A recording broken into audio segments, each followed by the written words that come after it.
gente linda, ¿y cómo amanecieron ustedes hoy? Nosotros por acá estamos sumamente felices porque nuestro mini compresor de Wellstar está saliendo como pan caliente, así como lo escuchan.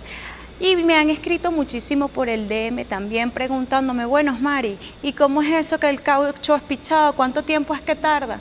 No se preocupen, señores, este mini compresor, como usted lo está viendo acá, chiquitico y súper liviano, en 3 minutos infla tu neumático y puedes continuar tu ruta tranquilamente. Así que no te des mala vida, lo único que necesitas es 1 hora para cargarlo completamente y te lo llevas en un bolsillo. Así que ocúpate en conseguir tu mini compresor de Wellstar para que hagas tus rutas de forma tranquila.